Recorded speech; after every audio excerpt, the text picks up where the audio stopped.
পালং শাকটা মিক্সিতে আমি আগের থেকেই মিক্সড করে রেখেছি। এখানে চিকেনটাকে এরমভাবে ছোট ছোট পিস করে রেখেছি। এখানে রসুন কুচি করে রেখেছি, এখানে পেঁয়াজ কুচি করে রেখেছি। প্রথমে আমি তেল গরম হয়ে গেছে, প্রথমেই আমি পেঁয়াজটা ছেড়ে দেবো।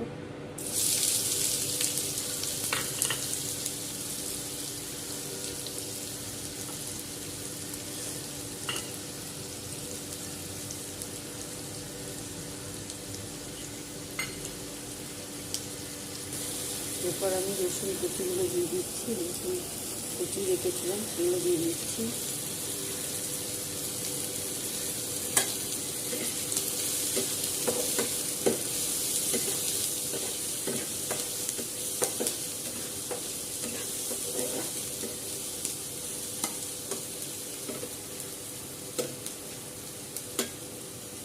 এরপর আমি চিকেনগুলো দিয়ে দিচ্ছি।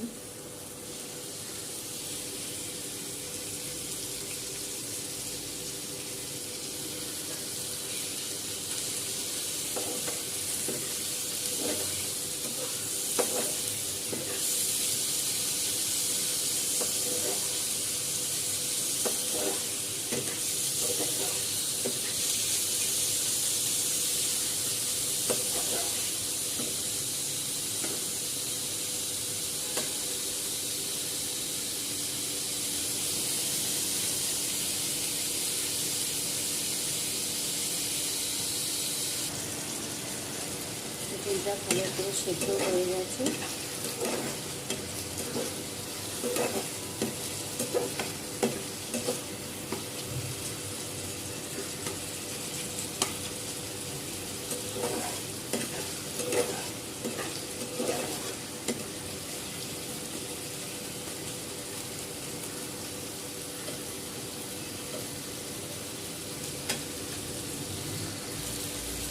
এর মধ্যে আমি পালং শাকটা দিয়ে দিচ্ছি।